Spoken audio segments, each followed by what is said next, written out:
নমস্কার। গল্পসঙ্গীর গল্পের আসরে আপনাদের স্বাগত। আজ আপনারা শুনবেন বিমল মিত্রের লেখা গল্প বউ।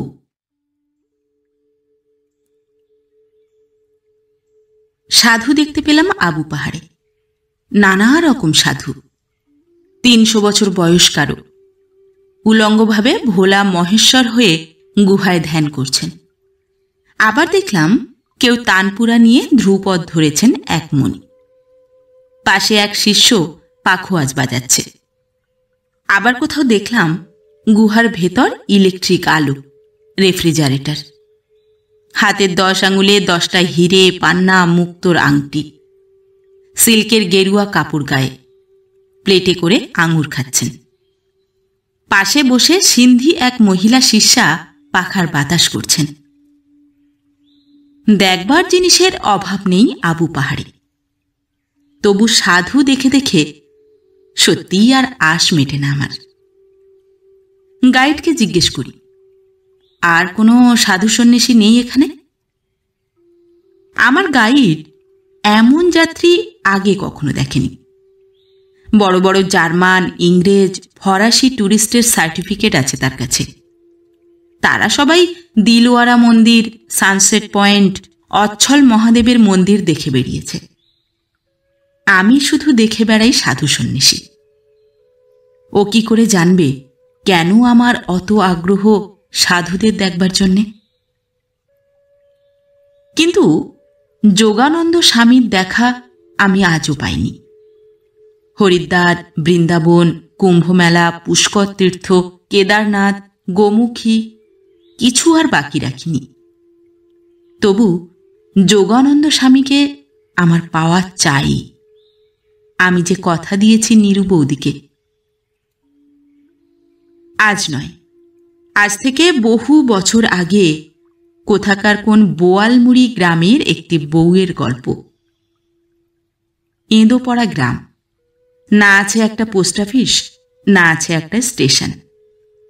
রেল স্টেশন থেকে নেমে 22 মাইল গরুর গাড়িতে গিয়ে তবে পৌঁছতে হয় সে গ্রামে। গ্রামও তেমনই। সকাল হতে না হতে দুপুর গড়িয়ে আসে, আর বিকেল হতে না হতে সন্ধে ঘনিয়ে আসে। বাঁশঝাড় আর বাদুড়ের রাজ্য। মানুষজন আছে বইকি। বাঁশের লাঠি হাতে 2-1টা লোক রাস্তা দিয়ে হেঁটে যায়, তাও কচ্চিৎ কদাচিৎ। কাশির শব্দ পেলে তবেই বোঝা যায় মানুষজন আছে কোথাও কাছাকাছি। গরমের ছুটি হয়েছিল। বিধবা পিসিমার জমি জমা যা কিছু সব ওই বোয়ালমুড়িতে। খাজনাপত্র দিয়ে যদি 5টা টাকাও আসে ঘরে তো তাও লাভ। বছর বছর গিয়ে সময় মতো আদায়পত্র করলে বিধবার হাতে তবু কিছু আসে। কিন্তু আসলে যাওয়ার লোকেরই অভাব। সেবার আমিই গেলাম।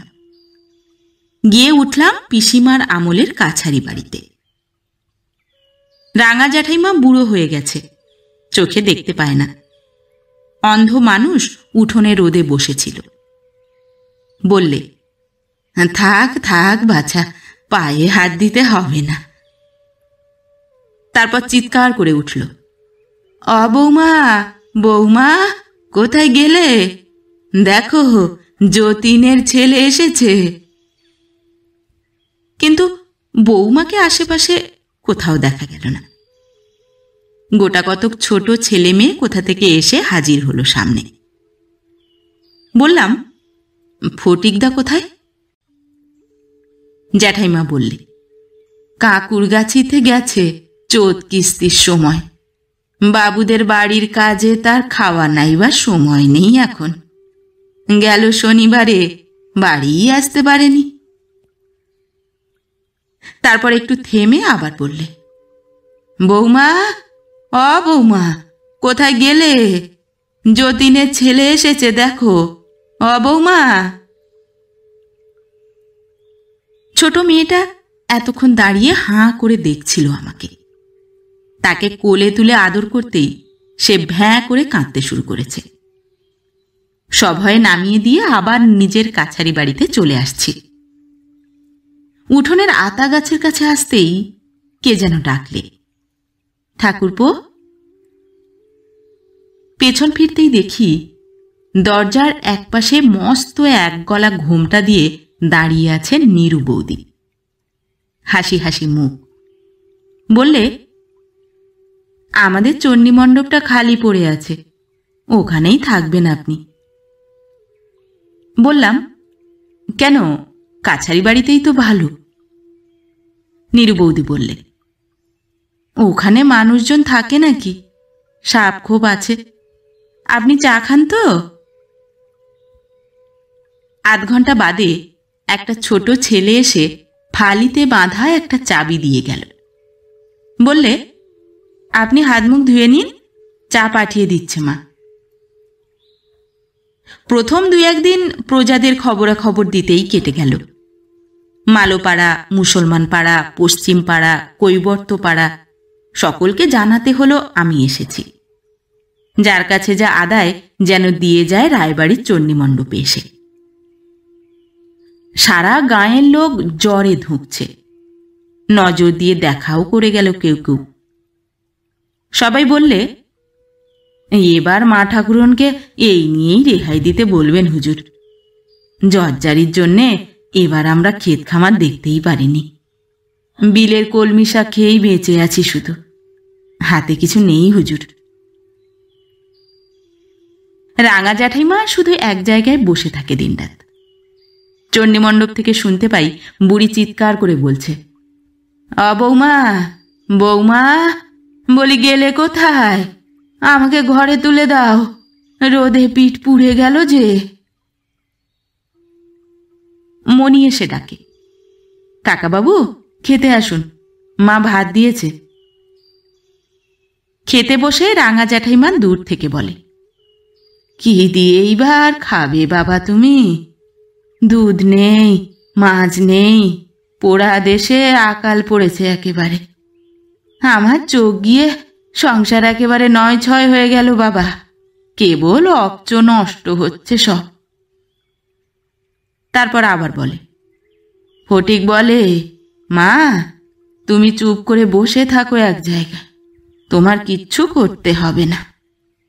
তা কি পারি বাবা, আমরা সেকালের মানুষ, এক হাতে খাড় কেচেছি, ধান সেদ্ধ করেছি, মুড়ি ভেজেছি, শ্বশুর শাশুড়িকে খাইয়েছি, হাড়ি ঠেলেছি। আর ওইসব আজকালকার বউ ধিন ধিন করে সারাদিন কেবল নেচে বেড়ায়। এই যে তুমি এসেছ, কি খাবে না খাবে। তারপর আমি একটা অন্ধ মানুষ, কোনো কিছু চোখে দেখি না, শুধু ধেই ধেই করে নাচলেই হলো। তা আর 2টো ভাত নেবে বাবা?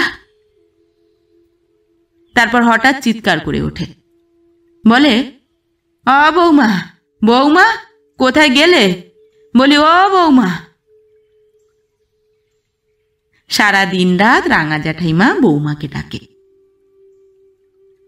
অন্ধ শাশুড়ি, 3-4টে ছেলে মেয়েদের তদারক, তারপর রান্না করা, ঘরদোর উঠোন ঝাঁট দেওয়া, ধান সেদ্ধ, মুড়ি ভাজা, বাসন মাজা। সারা দিন নীরু বৌদির কাজের আর শেষ নেই। অনেকদিন রাত্রে পুকুর ঘাটে লম্ফ জ্বলতে দেখেছি একটা, আর লম্ফর সামনেই ঘোমটা দেওয়া ঝাপসা একটা মূর্তি। ঘস ঘস করে বাসন মাজার শব্দ শুনতে পাই অনেক রাত পর্যন্ত। সেদিন খেয়ে আসবার সময় আতা গাছটার পাশে আসতেই দরজার কাছ থেকে আবার ডাক এলো, ঠাকুরপো। পেছন ফিরতেই দেখি এক গলা ঘোমটা দিয়ে নীরু বৌদি দাঁড়িয়ে, হাসি হাসি মুখ। বাঁ হাত দিয়ে ঘোমটাটা আরও একটু টেনে বললে, আমার একটা কাজ করে দেবেন ভাই ঠাকুরপো। একটু অবাক হয়ে গিয়েছিলাম। বললাম, কি কাজ বলুন বৌদি, নিশ্চয়ই করে দেব। তেমনি ঘোমটা টেনে হাসতে হাসতেই বললে, এখন না ভাই, রাত্রিরে, আপনার সময় হবে তো? 5 নয়, 10 নয়, প্রায় 15 বছর আগেকার কথা। আমারও সেই কম বয়স। এখনো মাঝে মাঝে নানান কাজকর্মের ভিড়ে নীরু বৌদির কথা মনে পড়ে। নিতান্ত আটপৌরে সংসার, কোথাও সচ্ছলতার কোনো নিদর্শন নেই। একটা শাড়িকে খাড় কেচে শুকিয়ে পরতে হতো। বাসি কাপড় ছেড়ে কাঁচা কাপড়ে বিধবা শাশুড়ির রান্না সারতে হতো সকাল সকাল। তারপর ঘুম থেকে উঠতে না উঠতে ছোট একপাল ছেলে মেয়ে তদবির তদারক। ভাসুর কাজ করত বিদেশে জমিদারি সেরেস্তায়। সপ্তাহে কখনো একবার আসতো বাড়িতে। মাসকাবারি গুড়, তেল, নুন, হলুদ, মশলা এনে ফেলত। আবার কখনো 1 মাসের ধাক্কা। কোনো খবরই নেই। কোথায় আছে, বেঁচে আছে কিনা তাও জানবার উপায় নেই। রাত দুপুরের সময় হয়তো পুকুর ঘাটে বাসন মাজতে বসেছে, খাওয়া দাওয়া সেরে ছেলে মেয়েগুলোকে ভুলিয়ে ভালিয়ে ঘুম পাড়িয়ে নিজেও খেয়ে নিয়েছে। এমন সময় গোলাম মোল্লার গাড়িতে মাল বোঝাই নিয়ে এসে হাজির ফটিকদা। মা জেগে উঠেছে, উঠেই কান্না। বলে, দরকার নেই মা অমন চাকরিতে, একটা কাকের মুখে একবার খবরটা পর্যন্ত নিস নে, আমি মলুম কি বাঁচলুম। ফটিকদা মাতৃভক্ত ছেলে। মার জন্যে পান, সুপুরি, খই, আখের গুড় এনেছে সঙ্গে করে। সব একে একে নামিয়ে বলে, কেমন আছো মা আজকাল? বুড়ি তখন আর কান্না রাখতে পারে না। বলে, এবার কোন দিন এসে দেখবি মরে গেছি। কৈবর্তপাড়ার ছেলেরা কাঁধে করে গাঙের ঘাটে নিয়ে গিয়ে পুড়িয়ে ফেলেছে, তখন আর আমাকে দেখতে পাবি না। ফটিকদা গাড়ু নিয়ে হাত পা ধুতে ধুতে বলে, কেন, তোমার আবার কি হলো? হবে আবার কি, আমার মরণ হলেই তো বাঁচি। এ কথার পর ফটিকদার আর কিছু বলার থাকে না।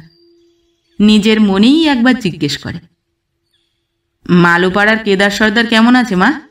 সেবার বাতের অসুখে মরমর দেখেছিলাম। তারপর একটু থেমে বলে, পশ্চিম পাড়ার উমেশ ঢালির ছেলেটার সান্নিপাতিক জ্বর হয়েছিল, কেমন আছে শুনেছ নাকি কিছু? মা বলে, আমি মরছি নিজের জ্বালায়, কার খবর রাখি বল? আমার কে আছে যে খবর নেয়? কটা ছেলে, কটা বউ আছে শুনি? তুই পড়ে রইলি বিদেশ বিভুঁয়ে, আর আমার অমন সোনার বউ, সেও রইল না। আর একটা ছিল ছেলে, তাও চলে গেল বিবাগী হয়ে ওই অলক্ষণে বউয়ের জ্বালায়। তারপর চোখের জল মুছে কান্না থামিয়ে বলে, যিনি আছেন তিনি তো পটের বিবিটি, আমার সাহস কি ওকে হুকুম করি মা? বলে, রেঁধে দেয় তাই কত খোঁটা। ফটিকদা বলে, তা ছোট বৌমা তো তোমার সেবা করে মা। কানে কথাটা যেতেই শাশুড়ি লাফিয়ে ওঠে, যেন সাপ দেখে আঁতকে ওঠার মতন। বলে, সেবা করবে আমাকে? তবেই হয়েছে, পেয়েছে আমার মতো শাশুড়ি তাই, নইলে নইলে যে কি তার বলা হলো না। ছোট বউ এক গলা ঘোমটা দিয়ে সামনে গরম তেলের বাটিটা নিয়ে হাজির হল। বললে, আপনার মালিশের তেলটা এনেছিলুম মা, একটু মালিশ করে দেব? তেলে বেগুনে জ্বলে উঠল রাঙা জ্যাঠাইমা। বললে, দেখ, এই তোকে দেখে এখন শাশুড়ির সোহাগ হচ্ছে। রোজ এই বললে বিশ্বাস করবি নে ফটিক, চৌপর দিন হাতেল হাতেল করে মরেছি। বলি, কথা বলতে কষ্ট হয়, একটু মালিশ করলে যদি সারে তবু। তেলটা গরম করে দিলে আমি নিজেই মালিশ করে নিতে পারি, তাও পাইনি। এখন তোকে দেখেছে আর আমায় সোহাগ করতে এসেছে। ছোট বউ ঘোমটার ভেতর থেকেই বলে, সন্ধেবেলা যে আমাকে আপনি বললেন শোবার আগে তেলটা মালিশ করে দিতে, তাই তো। চোপড়া করো না মা, শাশুড়ির সঙ্গে চোপড়া করতে নেই। শাশুড়ি গুরুজন হয়, চোপড়া করলে আমার আর কি মা, তোমারই জিভ খসে যাবে। আমি তোমার ভালোর জন্যেই বলি। তারপর আবার খানিকটা কেঁদে নিয়ে বললে, কপালই মন্দ আমার, নইলে জিজ্ঞেস করো ওই ফটিককে, ও সাক্ষী আছে। সোনার বউ ছিল আমার, মুখের কথা খসতে না খসতে সব কিছু হাজির করতো সে। আমারই কপাল, নইলে নিজের পেটের ছেলে কিনা বিবাগী হয়ে যায়। কিসের দুঃখ ছিল তার বলো? অনেক পাপ করেছিল মা। ছোট বউ শাশুড়িকে চেনে, তবু গরম তেলটা নিয়ে শাশুড়ির বুকে মালিশ করতে গেল। কিন্তু তার আগেই শাশুড়ি তেলের বাটিটা ছুঁড়ে ফেলে দিলে উঠোনের মধ্যেখানে। বলে, আমার মালিশটাই কিনা বড় হলো এখন। দেখছিস রে ফটিক, দেখ, তুই তো বিদেশে থাকিস, আমি কি সুখে ঘর করি দেখ তুই। আমার ছেলে বিদেশে থেকে খেটে খুটে এলো, খিদে বাছার প্রাণ আইঢাই করছে, তার ভাতটা আগে চড়িয়ে দেবে না আমার মালিশ? ছেলে তো আর পেটে ধরলে না, নারীর টান বুঝবে কেমন করে মা? বউ বলে, ভাত নামিয়েছি, এবার ঝোলটা চড়ালুম মা। ফটিক হয়তো সব শুনছিল, বললে, না না, আমার জন্য রাঁধতে হবে না মা, আমি তো খেয়ে এসেছি কেষ্টগঞ্জ থেকে। শশী বিশ্বাসের সঙ্গে দেখা হলো, না খাইয়ে ছাড়লে না তারা, বলতেই ভুলে গেছে। মা আরও কেঁদে উঠল, তা তো খেয়ে আসবেই বাচ্চা, জানে তো বাড়িতে কেউ নেই। আমার চোখ থাকলে কি আজ সংসারের এই দশা হয় বাছা? মরুক ঝরুক সব এসে যাক, গোল্লায় যাক। ছোট ছেলেটা গেছে, এবার তুইও বিবাগী হয়ে যা। আমি আর কটা দিনই বা, তারপর ওই রাক্ষসী। বলি, ও বৌমা, বলি শুনছ? ও বৌমা। এমনই প্রত্যহ। খেতে বসে মণি এক একদিন জিজ্ঞেস করেছে, কাকাবাবু আর দুটো ভাত নেবেন? মা জিজ্ঞেস করছে। রান্নাঘরের দিকে তাকিয়ে দেখি সেই হাসি মুখ, ঘোমটায় মুখ ঢেকে অন্তরালে দাঁড়িয়ে দেখছে। কোনোদিন মণি বলে, জানেন কাকাবাবু, আজ মা পড়ে গিয়েছিল। পড়ে গিয়েছিল? কি সর্বনাশ! কোথায়? পুকুর ঘাটে, খুব রক্ত পড়েছিল মাথা থেকে।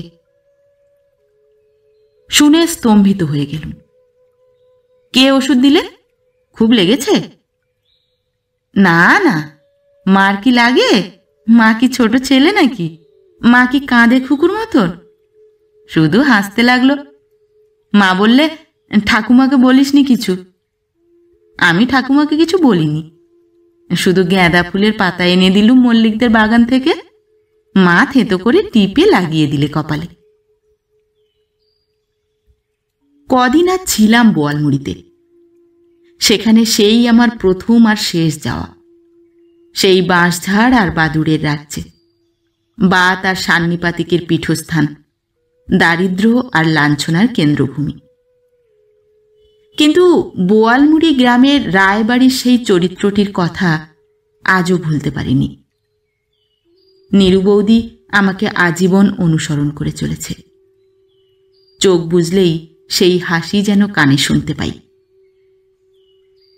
জ্যাঠাইমা বলতো, মুখপুরীর হাসি দেখো না, হাসি শুনলে গা জ্বলে যায়। জোয়ান মেয়ের এত হাসি কেন লাগ? তবু যদি স্বামী ঘরে থাকতো, কোলে ছেলে দিত ভগবান। রাত তখন প্রায় 12টা। একলা একলা বিছানায় শুয়ে বই পড়ছিলাম। হঠাৎ যেন বাইরে কার পায়ের শব্দ হল।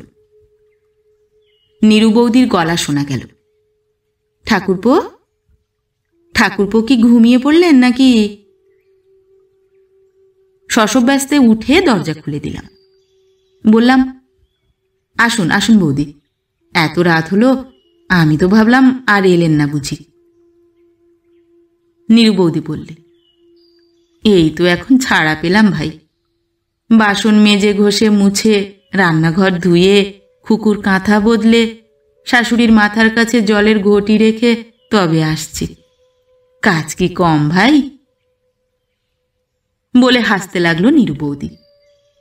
দেখলাম লাল পাড় শাড়িটা গায়ে বেশ করে জড়িয়ে ঘরে ঢুকেছে। আস্তে আস্তে এক হাতে দরজাটা বন্ধ করে দিয়ে নীরু বৌদি বিছানার এক কোণে আলগোছে বসল। বললাম, আপনি বরং ভালো করে বিছানায় পা তুলে বসুন বৌদি, আমি এই চেয়ারটায় বসছি।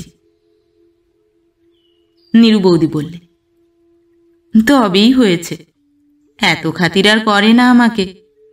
ভারী তো 2 দিনের জন্য এসেছেন, শেষে ফিরে গিয়ে বলবেন এমন দেশে গিয়েছিলুম খাতির যত্ন কিছু জানে না, জংলি মানুষ সব।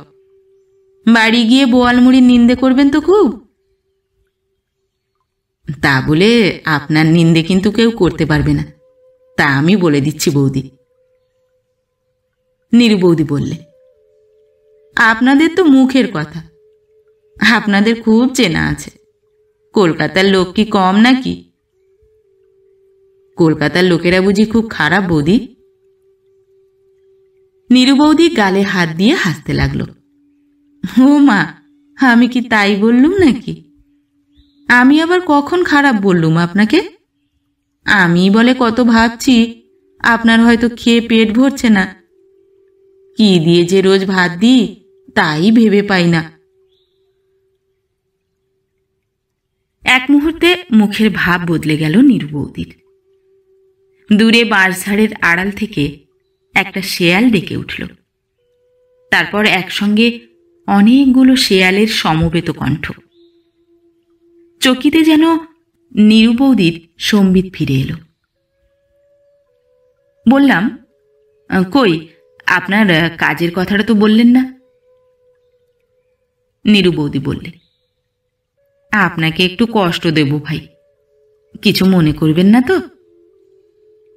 না না, কষ্ট কিসের, আপনি বলুন না কি কাজ। নীরু বৌদি যেন তবু দ্বিধা করতে লাগলো। বললে, সত্যি বলছেন? কিছু মনে করবেন না আপনি? সত্যি বলুন, 3 সত্যি করুন। আগে বলুনই তো কি কাজ।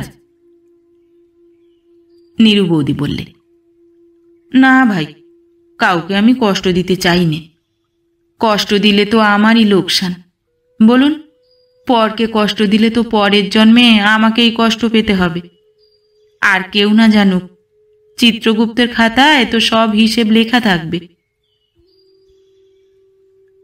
আমি কিছু বললাম না, শুধু বললাম, আপনাকে যে সবাই কষ্ট দেয়। নীরু বৌদি যেন অবাক হয়ে গেল। বললে, কই, কে কষ্ট দেয়? বললাম, কেউ কষ্ট দেয় না আপনাকে? দিগ্গে কষ্ট। আমি তো কষ্ট বলে মনে করি না ভাই। এ জন্মে যে কষ্ট দেবে পরের জন্মে সেই ভুগবে। আমিও হয়তো আগের জন্মে পরকে কষ্ট দিয়েছিলুম, কিন্তু ভগবান তো সব দেখছেন মাথার উপর থেকে। বলুন, দেখছেন না ঠাকুরপো?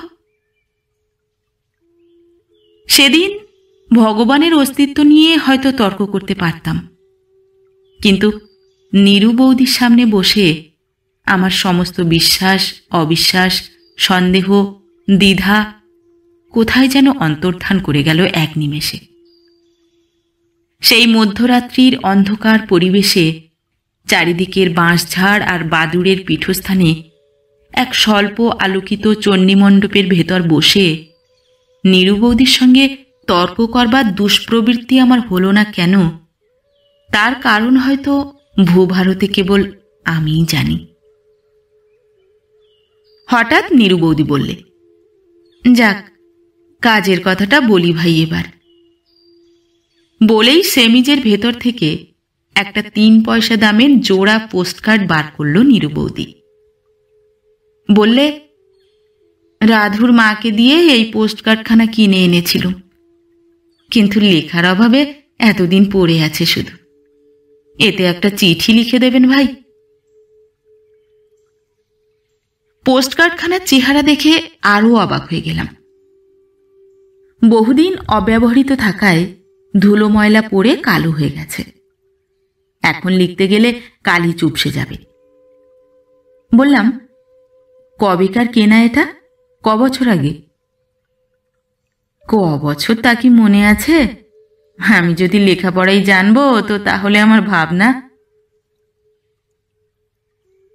পোস্টকার্ডখানাকে টিপে টেনে সোজা করে নিয়ে বললাম, কাকে লিখতে হবে? আমার মাকে। ঠিকানা কি? লিখুন আমার ভাইয়ের নাম, শ্রীযুক্ত মাখনলাল ভট্টাচার্য, আর ওপরে লিখুন মায়ের নাম। কোন পোস্ট অফিস? বড়মাতলা, লেবুতলা বাড়ি পৌঁছে। ওই লিখলেই চিঠি যাবে। আমার নিজের হাতে পোঁতা নেবু গাছ কিনা, এই এত বড় বড় নেবু হয় দেখুন, এই এত বড় বড়। জানেন ঠাকুরপো, পান্তা ভাত দিয়ে কচলে খেলে কি সুতার হয় কি বলবো ভাই। মাখন বলতো ওটা ওর নেবু গাছ, আমি বলতুম আমার। তাই নিয়ে ঝগড়া বেঁধে যেত শেষকালে। তারপর একটু থেমে নীরু বৌদি বললে, আচ্ছা আপনিই বলুন তো ঠাকুরপো, হারানি ওদের বাগান থেকে নেবু গাছের চারাটা দিলে আমাকে, আমি আমাদের বাগানে পুঁতলুম, আর উনি কেবল বাগানে জল দিয়েছেন, তাতেই গাছটা ওর হয়ে গেল? বলুন তো, আপনিই বিচার করুন তো ঠাকুরপো। বললাম, চারা যখন আপনি পুঁতেছেন তখন গাছও আপনার বই কি। নীরু বৌদি বললে, তা মাখন কি সে কথা শুনবে? ওর গায়ে জোর বেশি, আমাকে ঢিপ ঢিপ করে কিল মারত কেবল। তাই না দেখে মায়ের কাছে আমিই বকুনি খেতাম। মা আমাকে বলতো, তোরই তো দোষ রাক্ষুসী, তোর দুদিন বাদে বিয়ে হবে, শ্বশুর ঘর করবি, স্বামী হবে, ছেলেপুলে হবে, কোন লজ্জায় বেটা ছেলের সঙ্গে ঝগড়া করিস? শুনলেন মার কথা? বিচারটা একবার দেখলেন তো ঠাকুরপো? বললাম, তা তো বটেই। নীরু বৌদি বললে, তারপর আমার বিয়ের দিন। আমার তো সবে তখন 10 বছর বয়স। বাইরে বর এসেছে, হারানিরা এসেছে বর দেখতে। আমি চুপি চুপি হারানিকে জিজ্ঞেস করলুম, আমার বরকে কিরকম দেখতে রে? খুব ছোট তো তখন, কাকে বলে বর কাকে বলে বউ কিছুই জানি না। মার কানে গেছে কথাটা, সে কি বকুনি ঠাকুরপো। বললে, মুখ পুরির লজ্জা সরম নেই, এখন থেকেই বর বর শিখেছে। শ্বশুরবাড়ি গিয়ে খাবেন লাথি ঝাঁটা। শাশুড়ি যখন চুলের মুঠি ধরে মারবে, যখন কেঁদে কুল পাবেন না, তখন আমার কথা মিষ্টি লাগবে। ও মেয়ে আমাকে না মেরে ছাড়বে না, এই সব। তারপর একটু থেমে বললে, আপনি বলুন তো ঠাকুরপো, 10 বছর বয়সে অত বুদ্ধি হয় কারো? এখন না হয় বুঝেছি, মা আমার ভালোর জন্যই বলতো সব। আমাকে যাতে শ্বশুরবাড়িতে সবাই ভালোবাসে তাই এত শেখাতো। তখন কি অত সব বুঝতুম? এখন বুদ্ধি হয়েছে, এখন সব শিখেছি। তাই তো মার জন্যে কেবল মন কেমন করে। মা বলে কথা, মার তুল্য আছে নাকি কেউ সংসারে? বলুন ঠাকুরপো। বললাম, তা তো বটেই। নীরু বৌদি হঠাৎ আবার সচকিত হয়ে উঠল যেন। বললে, যাকগে সেসব বাজে কথা, আপনি লিখতে আরম্ভ করুন। বললাম, কি লিখব? লিখুন, তোমার জন্যে আমার খুব মন কেমন করে। আমি তোমার কথা কেবল ভাবি, তোমাকে দেখতে ইচ্ছে করে কেবল, এইসব লিখুন। লিখলাম। বললাম, তারপর? নীরু বৌদি বললে, কি লিখলেন পড়ুন তো একবার। পড়লাম। নীরু বৌদি বললে, ঠিক হয়েছে, এইবার লিখুন হারানির কথা। হারানি কোথায়, শ্বশুরবাড়িতে না বাপের বাড়িতে? বাপের বাড়িতে আসে কি না? হারানের ছেলেপুলে কটা। আর লিখুন, মাখনকে পাঠিয়ে আমাকে একবার নিয়ে যাও। আমার বাপের বাড়ি যেতে খুব ইচ্ছে করে। খরচপত্রের জন্য ভাবনা নেই। আমার হাতে রুলিটা বাঁধা রেখে আমি গাড়ি ভাড়া জোগাড় করব। মার জন্য একজোড়া থান কিনে রেখেছি, আর মাখনের বউয়ের জন্য বেগুন ফুলি শাড়ি একখানা। এখান থেকে যাওয়ার সময় মাখনের ছেলে মেয়েদের জন্য বোয়াল মুড়ির চিনির পাকের মুরকি বাতাসা 2 হাঁড়ি নিয়ে যাব। আর বেশি দিন তো এই সংসারে থাকতেও পারবো না। তারপর একটু থেমে ঝুঁকে বললে, কি লিখলেন পড়ুন তো ঠাকুরপো। ক্রমে অনেক রাত হয়ে গেল। আর একবার শেয়ালের দল বাঁশঝাড়ের অন্ধকারে চিৎকার করে আর এক প্রহর রাত ঘোষণা করতে লাগল। বললাম, আর কি লিখব বলুন। নীরু বৌদি বললে, আর লিখুন। বলতে গিয়ে হঠাৎ থেমে গেল নীরু বৌদি। কি যেন কান পেতে শুনছে। বললে, এখুনি আসছি ঠাকুরপো, খুকু উঠেছে, যাই আবার, নইলে বিছানা ভাসিয়ে দেবে। বলেই হুড়মুড় করে উঠে পালিয়ে গেল। বোয়ালমুড়ি গ্রামে প্রথম যেদিন গিয়েছিলাম, তখন তার বাইরে থেকে কেবল ডোবা, মশা, বাত, সান্নিপাতে, লাঠি, কাশি, বাঁশঝাড় আর বাদুড়ি দেখেছি। কিন্তু সেই মুহূর্তে, সেই মধ্যরাত্রের অন্ধকারে রায়বাড়ির চণ্ডীমণ্ডপে বসে মনে হলো বোয়ালমুড়ি গ্রাম যেন বড় সুন্দর, বড় মধুর। একটিমাত্র মানুষের জন্যে বোয়ালমুড়ি গ্রামের সব কিছু যেন আজ সৌন্দর্যমণ্ডিত হয়ে উঠল। আমি শহরের মানুষ, সিনেমা, রেডিও, ট্রাম, বাস অধ্যুষিত অঞ্চলের অধিবাসী। কিন্তু তবু সেই মুহূর্তের জন্যে কলকাতা শহরকেও যেন বোয়ালমুড়ির চেয়ে ছোট মনে হলো, সংকীর্ণ মনে হলো, অপরিসর, অনুদার মনে হলো। হঠাৎ বৌদি আবার ঘরে ঢুকেছে। বললে, ঘুমিয়ে পড়লেন নাকি ঠাকুরপো? বললাম, যদি আপনার কষ্ট হয় তো থাক না বৌদি, আমি তো আরো 2 দিন আছি। আপনার এ চিঠি আমি শেষ করে তবে যাব। না ভাই, চিঠি আজকে অনেক দিন পরে লিখছি। অনেক দিন মার কোনো খবর পাইনি কিনা, বড্ড মনটা কেমন করছে। তা মাখনও তো একটা চিঠি দিতে পারে, বলুন। তুই 3টে পয়সা খরচ করে 2 ছত্তর লিখতে পারিস না? মেয়ে মানুষ তো নয়, বুঝবে কি? আর বুঝলুম না হয় যে তোর অবস্থা ভালো নয়, আমাকে নিয়ে গিয়ে খাওয়াবার পয়সা তোর নেই। ধার ধর করে যজমানদের কাছ থেকে ভিক্ষে করে অতগুলো ছেলেপুলের সংসার চালাতে হয়। কিন্তু 3টে পয়সার তো মামলা, আর সে 3টে পয়সা না হয় আমিই দিয়ে দিতুম। বলতে বলতে নীরু বৌদি থেমে গেল খানিকক্ষণ। তারপর খুব খানিকটা হেসে নিলে।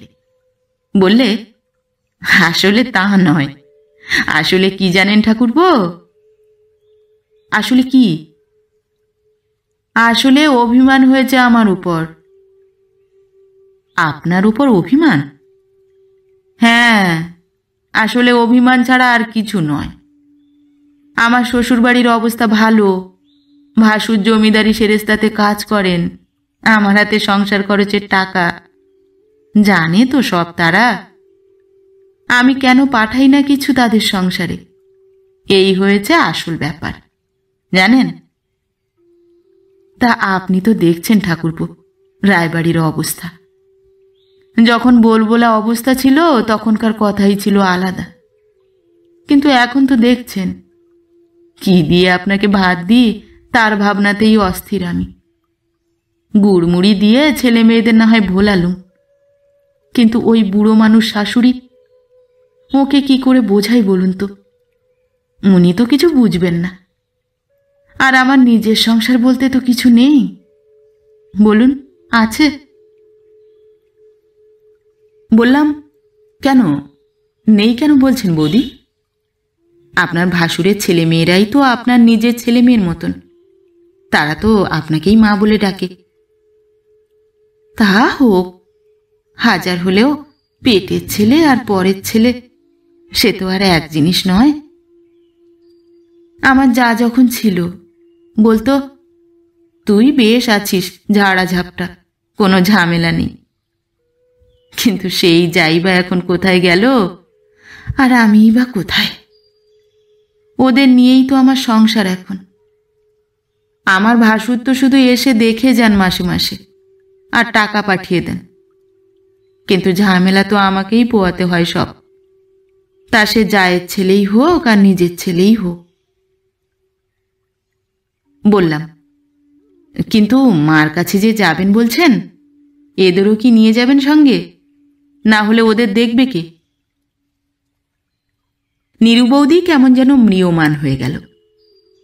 বললে, তাও ভাবি এক একবার ঠাকুরপো, বলি তো যাবো বাপের বাড়ি, কিন্তু আমি গেলে ওদের দেখবে কে? আমি যদি এমনিতেই একটু সামনে না থাকি তো অস্থির। কে ওদের জামা পরিয়ে দেবে, কে খাইয়ে দেবে, কে নাইয়ে দেবে?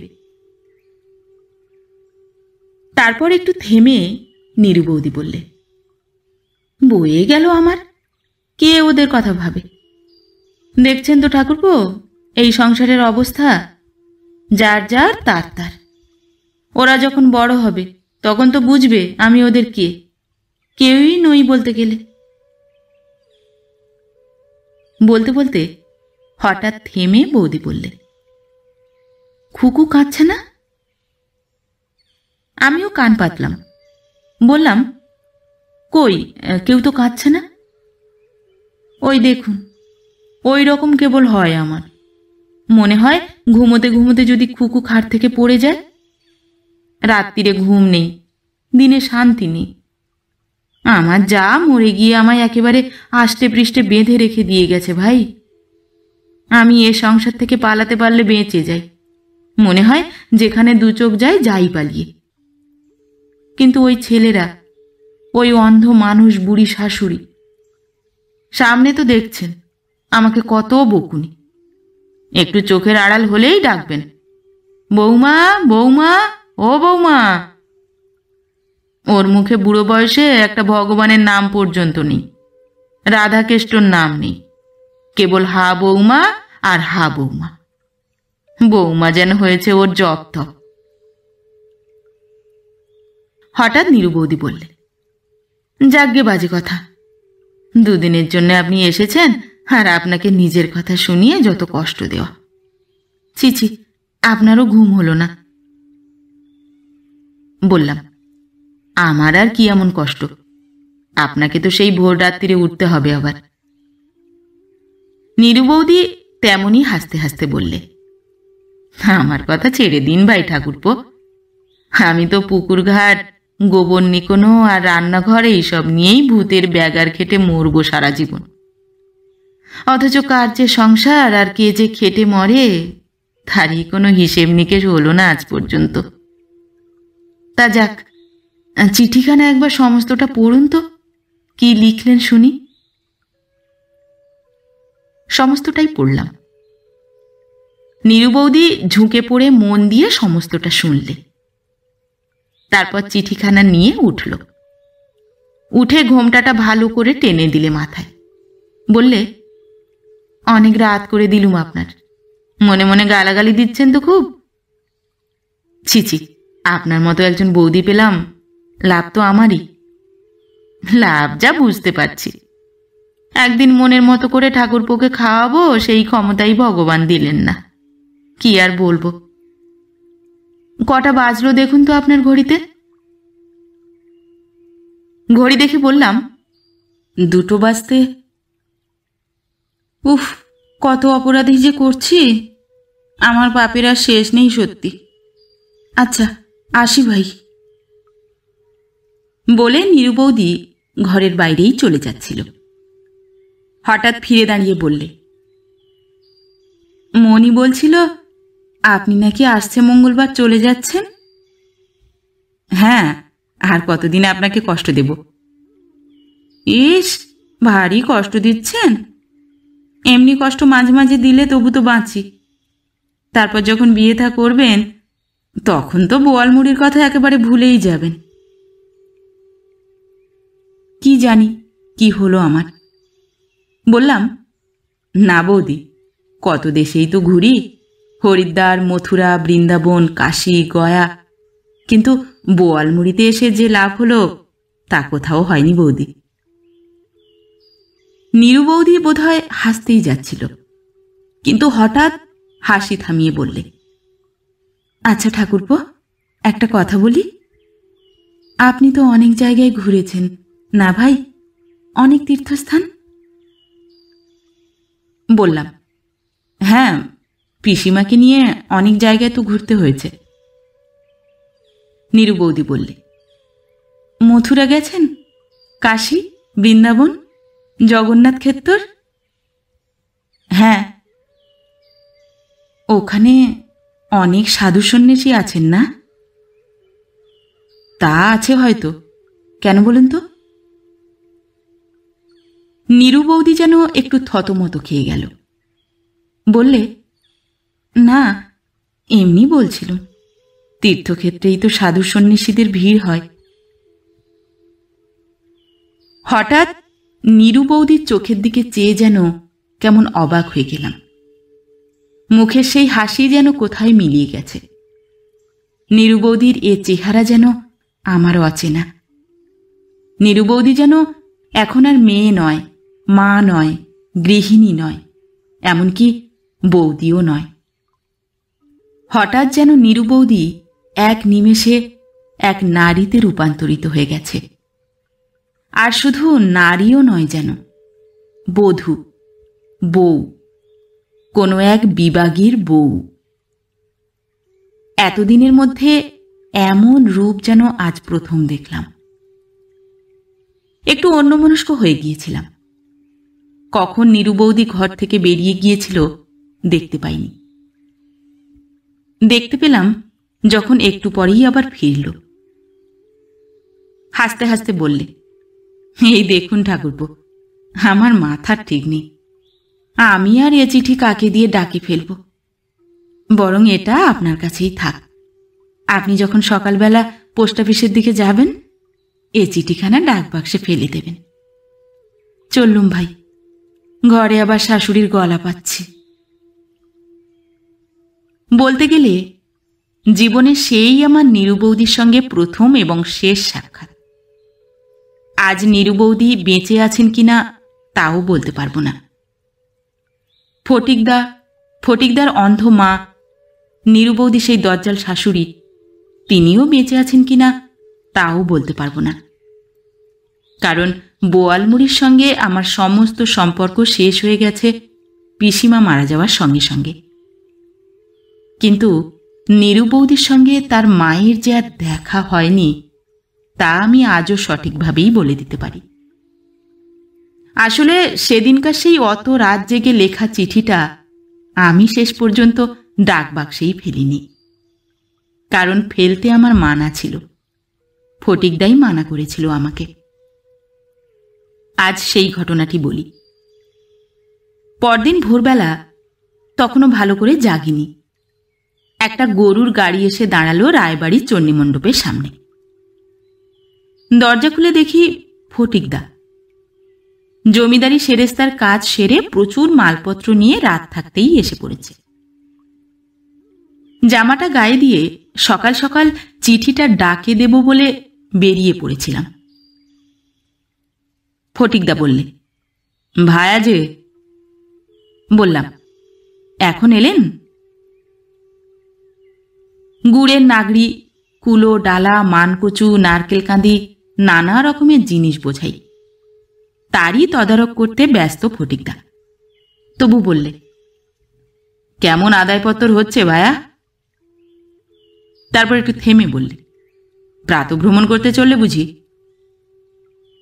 বললাম, না, নীরু বৌদির একটা চিঠি ছিল, ডাকবাক্সে ফেলতে যাচ্ছি, খুব জরুরি। চিঠি? কার বললে? ছোট বৌমার? ফটিকদার মুখের ভাব হঠাৎ যেন আমূল বদলে গেল একেবারে। বললে, বড়মাতলায় মাকে লেখা? হ্যাঁ, কিন্তু। বললে, দেখি। চিঠিটা দিলাম হাতে। 2-1 লাইন পড়েই কি হলো ফটিকদার, টুকরো টুকরো করে ছিঁড়ে ফেললে 2 হাতে। বললে, এ চিঠি পাঠিয়ে কোনো কাজ হবে না ভাই, কিছু মনে করো না। তবু অবাক হওয়া আমার আরও বেড়ে গেল। ফটিকদা বললে, ছোট বৌমারই কপালের ভোগ, নইলে কোলে একটা ছেলেপুলেও নেই, আর স্বামীও গেল বিবাগী হয়ে, তার উপর নিজের মা, তা সে গরিবই হোক আর যাই হোক, মা তো, তা সে মাও। কি যেন বলতে গিয়ে থেমে গেল ফটিকদা। তারপর বললে, তা সেই মাও আর বেঁচে নেই। ছোট বৌমাকে খবরটা শোনাবো কেমন করে তাই মনে মনে ভাবছিলাম। বড়মাতলায় গিয়েছিলাম প্রজাবিলির কাজে, সেখানেই শুনলাম খবরটা। এমন পাষণ্ড ভাই একবার আমাদের জানায়ও নি। একেই নানা অশান্তি ছোট বৌমার মনে, এর উপর যদি আবার মায়ের মৃত্যুর খবরটা দিই তো। জানি না পরে কোনোদিন নীরু বৌদিকে খবরটা শেষ পর্যন্ত জানানো হয়েছে কিনা। জানার পর মুখের সেই হাসিও বন্ধ হয়ে গেছে কিনা চিরকালের মতো, কিছুই জানি না।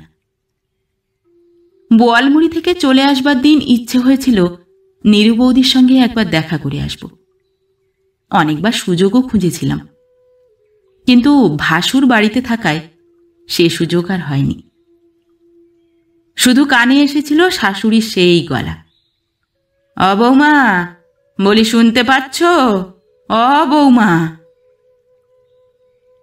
শুধু বেরোবার সময় ফটিকদা বলেছিল, তোমাকে তো পিসিমাকে নিয়ে অনেক তীর্থস্থানে ঘুরতে হয় ভায়া, একটা কাজ করবে? বলুন। ফটিকদা বললে, আমার তো সময়ও হয় না, আর সামর্থ্যও নেই আগেকার মতো। তবে আমাদের বাবুরা গিয়েছিল এবার কামাখ্যায়, জানো, বলছিল নাকি আমার ভাইয়ের মতো এক সাধুকে ঘুরে বেড়াতে দেখেছে ওখানে, কে জানে। তারপর একটু থেমে আবার বললে, শুধু ওরাই নয়, বারুইপুরের কৈলাস আচার্যিও গেল বছর শ্রীক্ষেত্রে গিয়েছিলেন। বলছিলেন, অবিকল তোমার ভাইয়ের মতো চেহারা ফটিক, দাড়ি গোঁফ ঢাকা, ধরতে পারলুম না, ফসকে গেল। তা তুমি যদি এদিক ওদিক যাও তো খুঁজে দেখো না ভায়া, আমার জন্যে নয়, ওই ছোট বৌমার কথা ভেবেই কষ্ট হয়। হাজার হোক মেয়ে মানুষ তো। তারপর মথুরা, বৃন্দাবন, কাশী, কামাখ্যা, হরিদ্বার, প্রয়াগ, পুষ্কর আবার গিয়েছি। একবার নয়, অনেকবার। পিসিমা যতদিন বেঁচে ছিল ততদিন তাকে নিয়ে তো গিয়েছি, এখন একলাই যাই। ও মন্দির, ঠাকুর, পুজো পার্বণ ওসব দেখি আর না দেখি সাধু সন্ন্যাসী দেখা বাদ দিই না। সাধু দেখলেই পরিচয় করি, হাত দেখাবার নাম করে কোষ্ঠী গণনার ছুতোয় কখনো বা ভোজন করিয়ে আলাপ করবার চেষ্টা করি, ভাব জমাই। কোনো সূত্রে যদি কোথাও বোয়ালমুড়ি গ্রামের ফটিকচন্দ্র রায়ের ভাই নীরু বৌদির স্বামীর সন্ধান পেয়ে যাই। আজ আবু পাহাড়ে এসেও অনেক সাধু দেখলাম, গুহায় ভর্তি পাহাড়, পদে পদে গুহা, সাধুর শেষ নেই। 300 বছরের উলঙ্গ সাধু, কেউ আবার তানপুরা নিয়ে ধ্রুপদ গিয়ে চলেছেন আপন মনে, শিষ্য পাশে বসে পাখোয়াজ বাজাচ্ছেন। আর কোথাও বা গুহার ভেতর ইলেকট্রিক আলো, রেফ্রিজারেটর, 10 আঙুলে 10টা আংটি পরা ডবল এমএ পাস সিল্কের গেরুয়া পরা এক সাধু প্লেটে করে আঙুর খাচ্ছেন, আর পাশে বসে সিন্ধি শিষ্যা পাখার বাতাস করে চলেছে পরম ভক্তি ভরে। এত বিচিত্র পৃথিবী, এত বিচিত্র এর মানুষ আর মানুষের মিছিল। এর মধ্যেও বোয়ালমুড়ি গ্রামের সেই পাড়া গেঁয়ে বউটির কথা কিছুতেই আর মন থেকে তাড়াতে পারি না।